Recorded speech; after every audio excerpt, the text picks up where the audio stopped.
भगवान श्री कृष्ण और राधा रानी का प्रेम अद्वितीय और दिव्य है।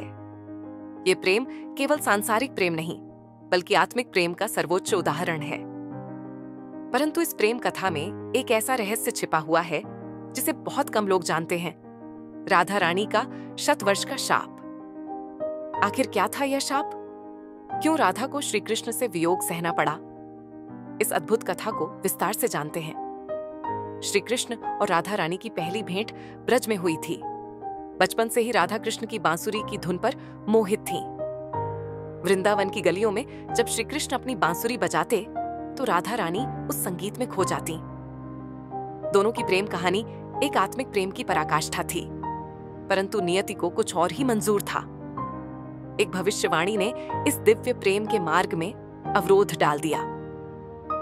यह भविष्यवाणी थी राधा रानी के शतवर्ष के शाप की। राधा रानी का जन्म ब्रज में हुआ था।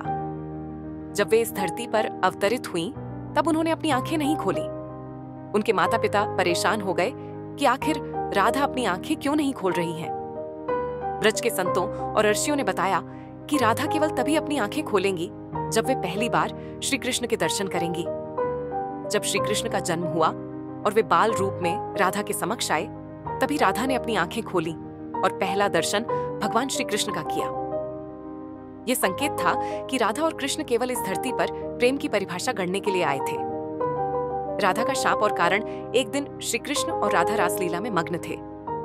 ब्रह्मांड के सभी देवता इस लीला को देखने आए, परंतु जब यह लीला चल रही थी तभी देवी तुलसी वहां आईं।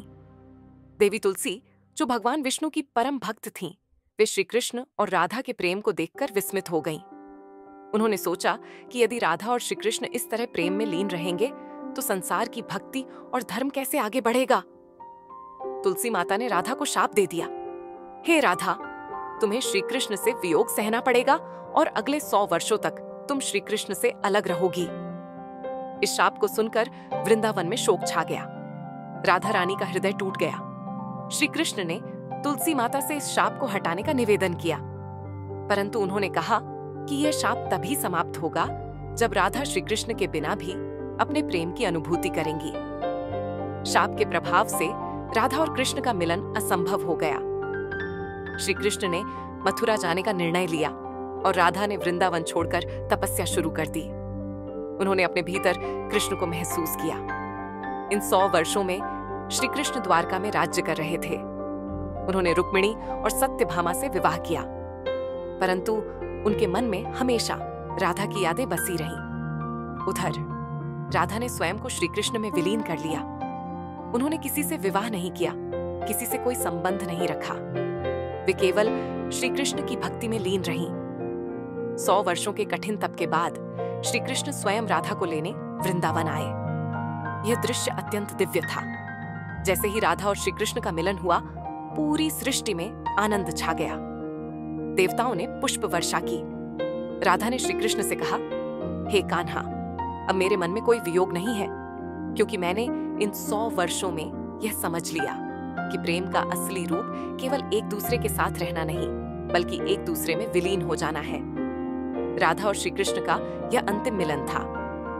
कुछ दिनों बाद राधा रानी ने अपनी सांसारिक यात्रा समाप्त कर दी।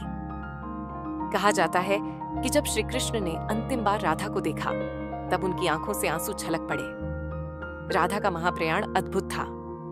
वे धीरे धीरे ब्रह्म में लीन हो गईं। श्री कृष्ण ने उनकी स्मृति में अपनी बांसुरी हमेशा के लिए त्याग दी। इस कथा से हमें यह सीख मिलती है कि सच्चा प्रेम केवल मिलन में नहीं, बल्कि समर्पण में है। राधा और कृष्ण का प्रेम अमर है। यह प्रेम केवल सांसारिक नहीं, बल्कि आध्यात्मिक ऊंचाइयों को छूने वाला है। आज भी वृंदावन में राधा कृष्ण की प्रेम गाथा जीवित है। हर भक्त जब राधे राधे कहता है तो उसमें राधा की भक्ति और कृष्ण का प्रेम झलकता है। राधा रानी का शतवर्ष का शाप केवल एक कथा नहीं, बल्कि एक गहरा आध्यात्मिक संदेश है। यह संदेश हमें सिखाता है कि प्रेम केवल पाने का नाम नहीं, बल्कि त्याग और समर्पण का दूसरा नाम है। तो अगर आपको यह कथा पसंद आई हो तो इसे जरूर साझा करें और राधे राधे कहकर इस दिव्य प्रेम का अनुभव करें।